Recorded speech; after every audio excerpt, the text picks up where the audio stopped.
여러분, 진정으로 하나님께서 받으시는 온전한 예배가 무엇일까요? 그것은 우리가 여기서 드리는 그 공예배를 가지고 세상 가운데에 나아가서 그 말씀을 삶으로 살아내는 예배, 그 예배가 진정으로 하나님께서 받으시는 온전한 예배이고, 또 삶 가운데에서 열심히 하나님 말씀대로 살아간 그 열매를 가지고 또한 공예배로 들어와서 주님 앞에 감사의 찬양을 드리는 것, 이것이야말로 하나님께서 기뻐 받으시는 그러한 온전한 예배인 줄 믿습니다. 오늘 우리는 말씀을 통해서 우리가 드려야 할 예배가 무엇일까에 대해서 함께 나누어 보려고 합니다. 여러분, 히브리서는요, 사도 바울이 이 유대 기독교인들에게 쓴 편지, 그러니까 서신서입니다. 사도 바울은요, 이 히브리서를 통해서 뭐라고 말하고 있냐면요, 예수님께서는 아주 탁월하신 분이시다. 예수 그리스도께서는 아주 뛰어난 분이시다. 그리고 그로 말미암은 새 언약은 아주 탁월한 언약이다라고 말하고 있습니다. 그러면서 이 주제는 그러하지만 정말 사도 바울이 이 히브리서 통해서 하고자 하는 이야기는 뭐냐면, 성도들이요, 성도 여러분, 믿음에서 떠나지 마십시오. 여러분, 인내하심으로 말미암아 그리스도 안에서 성장하셔야 합니다라고 말하고 있는 것이, 그리고 히브리서가 13장이 마지막 장인데 이 13장에서는 무엇을 말하고 있냐면요, 그러한 삶을 살기 위해서 성도가 어떻게 구체적으로 살아야 하는가에 대한 실천적인 메시지를 담아내고 있습니다. 그리고 오늘 우리가 정한 이 본문, 이 히브리서 13장 14절에서 16절까지의 말씀은, 그렇다면 하나님께서 기뻐하시는 예배는 무엇이냐라고 말하고 있는 것입니다. 우리 히브리서 13장 14절에서 16절까지의 말씀 함께 읽어보도록 하겠습니다. 시작. 사실 우리에게는 이 땅 위에 영원한 도시가 없고 우리는 장차 올 도시를 찾고 있습니다. 그러니 우리는 예수로 말미암아 끊임없이 하나님께 찬미의 제사를 드립시다. 이것은 곧 그의 이름을 고백하는 입술의 열매입니다. 선을 행함과 가진 것을 나눠주기를 소홀히 하지 마십시오. 하나님께서는 이런 제사를 기뻐하십니다.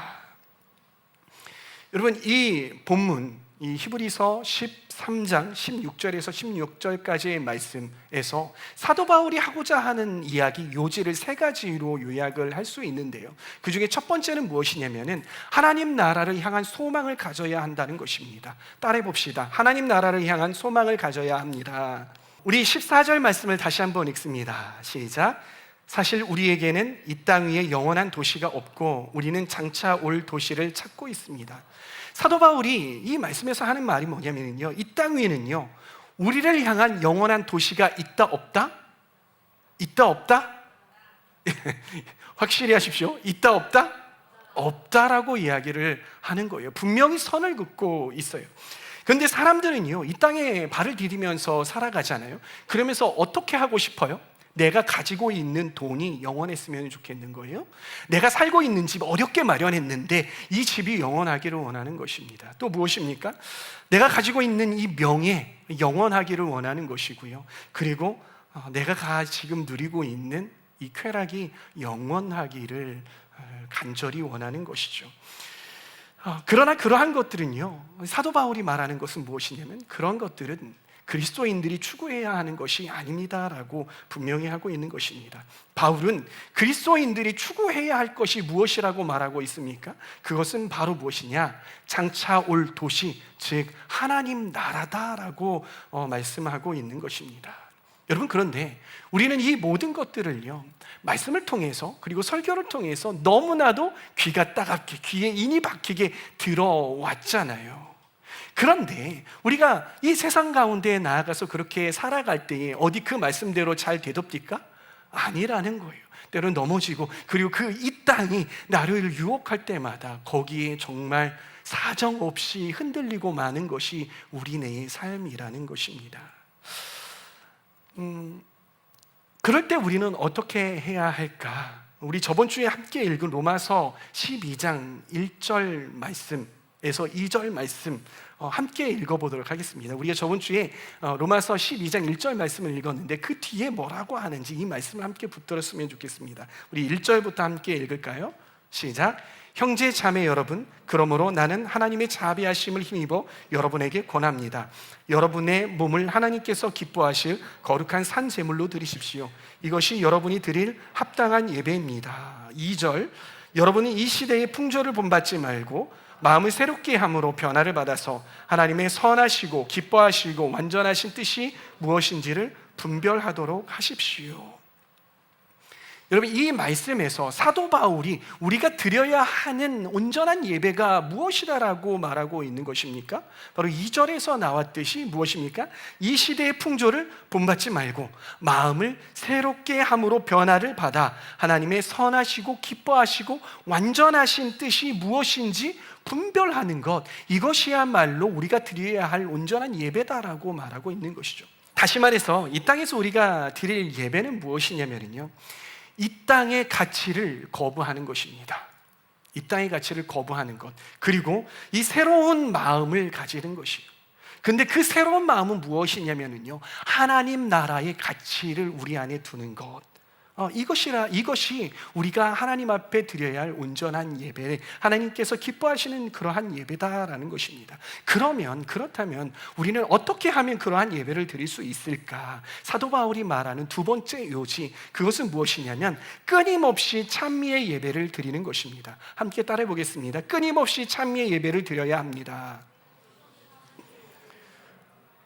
15절 말씀 함께 읽도록 하겠습니다. 시작. 그러니 우리는 예수로 말미암아 끊임없이 하나님께 찬미의 제사를 드립시다. 이것은 곧 그의 이름을 고백하는 입술의 열매입니다. 이 본문 말씀에서요, 우리가 하나님 앞에 그러한 예배를 드리기 위해서 무엇을 하라고 합니까? 찬미의 제사를 드리라고 하잖아요. 근데 이 찬미의 제사를 드릴 때에 이 말씀에서는요, 무엇이 중요하냐면요, 어떻게 드리라라고 하는 것이 중요합니다. 어떻게 드리라고 하고 있습니까? 끊임없이 드리라라고 얘기해요. 여러분, 끊임없이 드린다라는 이야기가 무엇일까요? 끊임없이 무언가를 한다는 것은 반복해서 계속해서 하는 거예요. 반복해서 계속해서 하는 것이죠. 여러분, 반복해서 계속해서 하는 것이 여러분에게 무엇이 있습니까? 물론 밥 먹는 거, 뭐 하는 거 여러 가지 있지만요, 이 말씀에서는요, 뭐라고 해요? 예배다라는 거예요. 예배를 반복해서 계속하는 거예요. 여러분, 우리가 예배를 주중 예배 그리고 주말 예배, 이 주일 예배를 어떻게 합니까? 계속해서 반복해서 하는 것이죠. 어떠한 사람들은요, 이 주일 예배에 나올 때에 또 주일이 돌아왔어, 쉬고 싶은데 또 예배를 드려야 돼, 부담스러운 마음들이 있을 수 있어요. 또 찬양 인도해야 되고, 또 찬양을 해야 되고, 또 뭐 섬겨야 되고, 제 아파, 하나님을 섬기는 것이 왜 이렇게 힘든지, 또 일주일 이렇게 돌아왔어라는 그러한 사람이 있을지 모르겠습니다. 그런데 성경은요, 끊임없이, 말씀은요, 끊임없이 예배를 하라고 합니다. 왜 그럴까요? 왜 끊임없이 예배를 드리라고 할까요? 그곳에는 분명히 신앙적인 유익이 있기 때문인 것이죠. 어떠한 유익이 있을까요, 여러분? 한 격언은 이렇게 말합니다. 당신의 생각을 주의하라, 그것이 말이 된다. 당신의 말을 주의하라, 그것이 행동이 된다. 당신의 행동을 주의하라, 그것이 습관이 된다. 당신의 습관을 주의하라, 그것이 당신의 운명이 된다. 이 격언을 통해서 우리가 유추할 수 있는 것은 무엇이냐면요, 반복되는 삶 속에서 하는 우리의 생각과 말과 행동과 습관들이 무엇이 될 수 있다? 우리의 운명, 데스티니가 될 수 있다라는 것입니다. 이 말을, 이 말씀과 한번 연관 지어 보면은요, 우리가 반복해서 드리는 우리의 예배들은 우리의 무엇이 될 수 있다? 그리고 무엇을 바꿀 수 있다? 우리의 운명을 바꿀 수 있다. 우리의 운명이 될 수 있다라는 것을 이야기할 수 있다라는 것입니다. 여러분, 어떻게 그러한 일이 일어날 수 있을까요? 제가 설교를 준비하면서요, 한 논문 하나를 찾아봤어요. 그 논문에서 하는 이야기가 뭐냐면 이런 이야기를 하더라고요. 공동체에서 드리는 예배는요, 성도들의 성품을 형성한다라는 이 명제를 가지고 이야기를 하더라고요. 다시 한번요. 공동체에서 드리는 예배는 성도들의 무엇을 형성한다? 성품을 형성한다라고 이야기를 해요. 제가 이게 뭔가 논문이 되게 특이해서요, 좀 깊이 파고들어 봤어요. 읽어봤어요. 그랬더니 이 논문의 요지는 무엇이냐면요, 하나님께서는 예배 시간에 자신을 드러내신대요. 그렇죠. 하나님께서 예배 시간에 자기 자신을 우리에게 드러내 보여주세요. 이것을 보고 전문 용어로 뭐라고 합니까? 바로 계시라고 하는 것이죠. 그리고 이 성도들은요, 이 예배를 드리면서 하나님의 나타내심을 경험하는 것이에요. 하나님이 어떠하신 분이신가를 경험하는 거예요. 더 나아가 하나님의 성품이 어떠한 것인지에 대해서 알게 되고 경험하게 되는 것이에요. 그리고 말씀을 통해서 하나님께서 뭐라고 말씀하시냐면, 결국은 여기서 제가 하는 저의 설교도 무엇이냐면 결국은 한 가지인데, 요점이 한 가지인데, 목적은 한 가지인데, 그것은 무엇이냐면 여러분, 하나님의 성품을 닮으십시오라는 것이에요. 하나님의 말씀대로 살아가면서 하나님의 성품을 닮아 이 땅 가운데 살아가십시오라고 이야기하는 게 이 말씀이라는 거예요. 그렇게 그 계시를, 그 말씀을 이 예배 시간에 듣는다라는 거예요. 그 말씀을 들으면 여러분들은 무엇을 합니까? 주님 그렇습니다, 그 말씀대로 살아가겠습니다라고 결단하는 것이죠. 주님 그렇습니다, 주님의 성품대로 제가 살아내겠습니다라고 결단하며 나아간다라는 것입니다. 이것이 우리가 예배 드리는 동안 우리에게 일어나는 일이라는 것이에요. 그러기에 우리가 예배할 때 우리의 성품이, 하나님의 성품이 우리 안에 형성이 된다라는 것입니다. 그러기에 기독교의 성장과 성숙은 무엇이냐? 기독교인의 성장과 성숙은 내가 성경의 어떠한 구절을 더 많이 알고 성경을 잘 암송하고, 물론 그것도 한 성장과 성숙의 한 방편이기는 하지만은요, 보다 근본적인 성장은 무엇이냐, 성숙은 무엇이냐? 그것은 우리 안에, 우리 내면에 하나님의 성품을 얼마나 많이 담아내고 있느냐, 그리고 그것들을 내가 세상 가운데에 나아가 이웃들에게 얼마나 그 성품을 나타내 보여지고 있느냐, 이것이야말로 진정한 그리스도인의 성숙이다라고 이야기를 하고 있는 것이죠. 따라서 우리는 예배를 통해서 하나님의 성품을 닮아가는 그러한 성숙한 사람이 되어 간다라는 것입니다. 여러분, 이 말씀에서 나오는 이 찬미의 제사라는 말은요, 엄밀하게 따져보면요, 음악을 뜻하지 않습니다. 우리는 이 시대 가운데에 찬양을 할 때 너무 음악에 집중하는 경향이 있어요. 그런데 불과 몇 세기 전만 하더라도요, 음악이라는 거는 상당히 제한되어 있었어요. 음악을 사용하는, 여러분들이 예배 음악을 공부해 보면은요, 음악을 사용할 때 우리는 뭐 단조도 사용할 수 없었고요, 정말 단조로운 그러한 음악만 사용할 수 있었어요. 드럼, 뭐 기타 이런 거 전혀 사용할 수 없었고요, 예배 음악에서요. 그러했어요. 왜 그랬냐면요, 이 말씀을 해친다라는 거, 하나님과 교제할 때에 이 음악이 방해하는 것을 못하게 하려고 이 중세시대 때는 그 이전에 이 음악들을 상당히 제한해 왔다고요. 근데 지금은 어떻습니까? 우리는 정말 음악을 다양하고 그리고 강력하게 권하고 있잖아요. 그런데 여기서 말하는 이 찬미 제사라는 말은요, 음악을 뜻하지 않는다고요. 여기서 말하는 이 찬미의 제사는 제가 원어로 찾아보니까요, 따져보니까, 이 문맥을 살펴보니까요, 우리의 고백이에요. 우리의 입술로 하는 고백이에요. 그게 입술로 우리가 음을 실어서 해도 되고 그러지 않아도 돼요. 근데 우리의 고백이, 그 고백이 무엇이냐? 하나님께서 어떠하신 분이신가, 하나님이 어떠한 성품을 가지셨는가, 그리고 하나님께서 우리에게 어떠한 일들을 행하셨는가에 대한 고백이라는 것입니다. 그런데 음악은요, 우리의 고백을 담는 그러한 도구일 뿐이다라는 것입니다. 저는 저와 여러분들이 우리 예배 가운데 음악에 심취되는 것이 아니라, 우리가 음악에만 심취되는 것이 아니라, 느려, 빨라, 흥겨워, 센스 있어, A 메이저 7, 어떻게 저런 코드를 쓸까, 이러한 것들에 심취되는 것이 아니라, 그 곡을 부를 때에 그 가사에 집중해서 그 가사를 곱씹어보는 거예요. 이 가사에 나타난 하나님이 어떠하신 하나님이고, 하나님께서 나에게 어떠한 일들을 행하셨고, 그렇지, 하나님께서 이러하신 분이시지, 나에게 이러한 일들을 행하셨지, 그것에 감격하고 그것에 놀라워해야 하는 것이죠. 비록 음악이 좀 모자랄지라도 그 가사에 담긴 하나님, 그 가사에 담긴 하나님께서 하신 일들에 집중하자라는 것입니다. 그럴 때 우리는 하나님을 닮은 그분의 자녀로 변화될 수 있다는 것이에요. 이것이 우리가 매주마다 반복적으로 예배해야 하는 이유다라는 것입니다. 그리고 그 이후에는요, 어떻게 해야 합니까? 하나님께로부터 받은 그 성품을 이웃에게 드러내야 하는 것입니다. 그래서 사도 바울이 말하는 이 세 번째 대지는 무엇이냐면 선행과 나눔을 실천해야 한다는 것입니다. 함께 따라 봅니다. 선행과 나눔을 실천해야 합니다. 제가 튀르키예 선교를 갔다 오면서요, 튀르키예 사람들에게 굉장히 놀란 것이 있어요. 여러분 튀르키예 한번 꼭 다녀오셨으면 좋겠어요. 놀란 것이 있어요. 그게 뭐냐면요, 이 튀르키예 사람들을 비롯한 이 이슬람권 사람들은요, 이 손님들에 대해서, 그리고 뭔가 연약하고 부족한 사람들에 대해서 이 선의를 베푸는 것, 호의를 베푸는 것을 너무나도 잘한다라는 것입니다. 저희 그 팀이 여기 어디 있어요? 저희 팀이 누구였냐면 민혁 형제하고 민영 형제예요.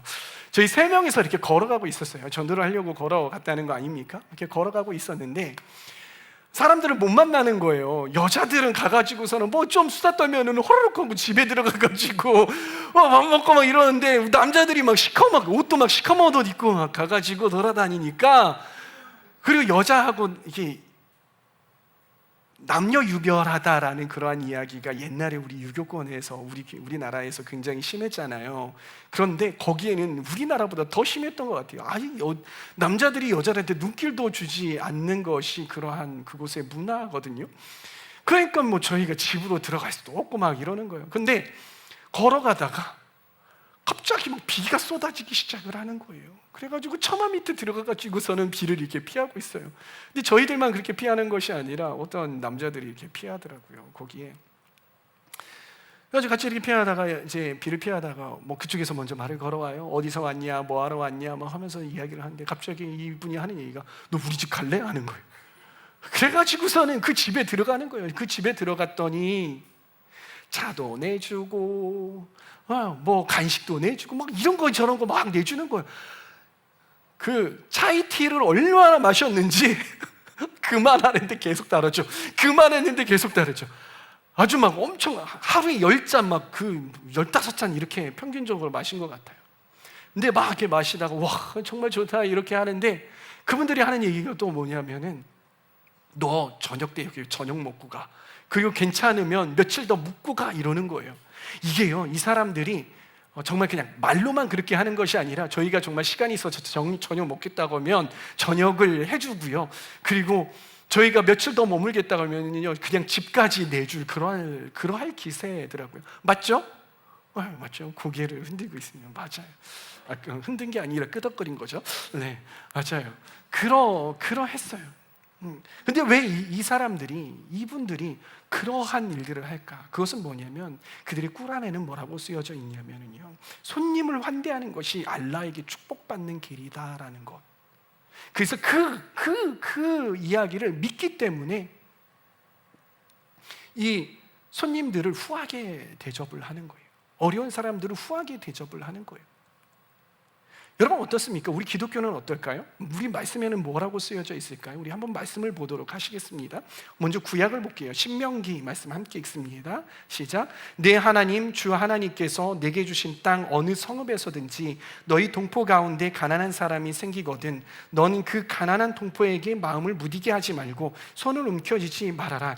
너는 반드시 내 손을 그에게 펴서 그가 필요한 만큼 넉넉히 주어야 한다. 잠언 말씀이요.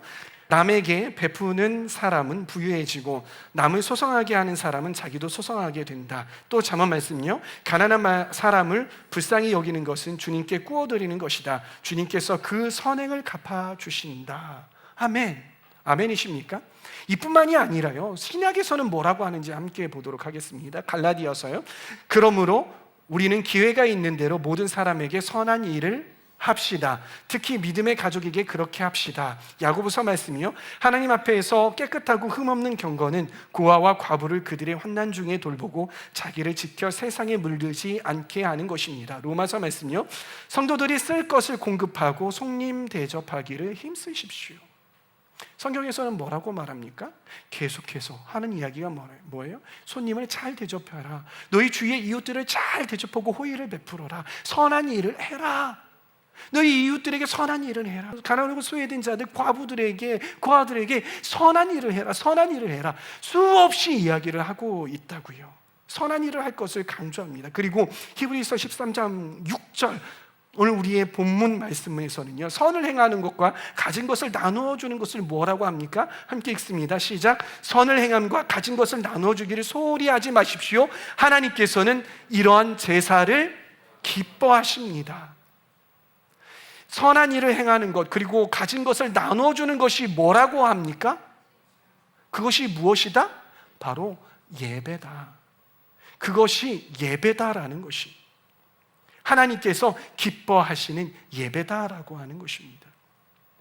여러분, 역사 가운데에 이 하나님을 믿는 사람들, 그리스도인들, 하나님의 백성들은 늘 선한 영향력으로 우리 주위의 이웃들을 감동시켜 왔습니다. 그리고 우리의 이웃들을 감동시켰을 뿐만이 아니라 우리 사회를 감동시켜 왔어요. 그리고 나라를 감동시켜 왔고요. 그리고 무엇보다도 하나님을 감동시켜 왔습니다. 그러기에 하나님 나라가 이렇게까지 확장될 수 있었던 것입니다. 그러나 많은 그리스도인들이 이 그리스도인들이 가지고 있는 정체성과 같은 그러한 선한 일을 행하는 것을 많이 잃어버린 것이죠. 마치 소금이 그 맛을 잃어서 바깥에 버리워서 밟히우듯이 요즘 우리 그리스도인들의 모습과 삶을 바라보면 그러하지 않은가 되돌아보게 됩니다. 하나님을 믿는 사람들, 즉 성도들, 그리스도인들은요, 교회에서뿐만이 아니라 사회에 나가서도 예배하는 사람들이어야 되는 줄 믿으시기 바랍니다. 이 사회에 나가서, 세상 가운데에 나가서 우리가 드려야 할 마땅한 예배, 삶의 예배는 무엇이냐?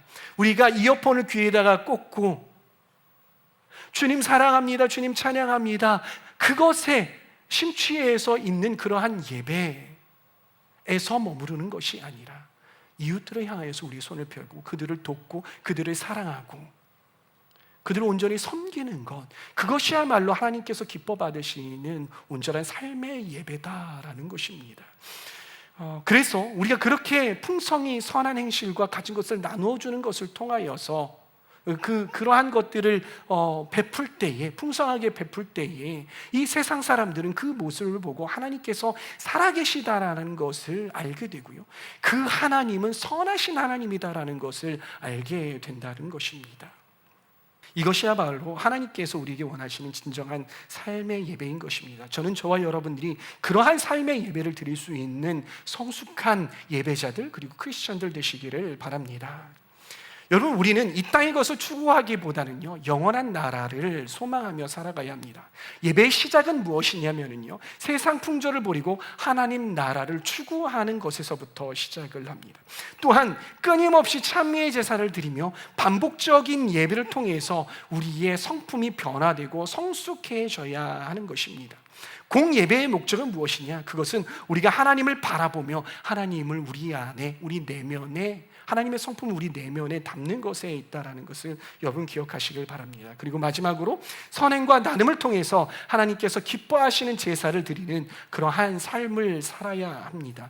하나님께 드리는 본질적인 제물은 무엇이냐? 그것은 여러분이 드리는 어떤 물질적인 제물이 아니라 세상 속에서 하나님의 성품을 입고 살아가며 올려드리는 그러한 삶의 제사가, 삶의 예배가 하나님께서 받으시는 진정한 예배다라는 것을 여러분 기억하시길 바랍니다. 여러분, 오늘 이 말씀을 여러분 마음에 새기시길 바랍니다. 그래서 하나님 나라를 소망하시기를 바라요. 끊임없이 하나님을 찬양하고 또한 착한 행실과 그리고 나눔을 실천함으로 삶의 예배를 드리는 그리스도인들 되시기를 바랍니다. 그렇게 우리 일상 속에서 하나님께 영광 올려드리는 삶의 예배자 되시기를 간절히 소원합니다.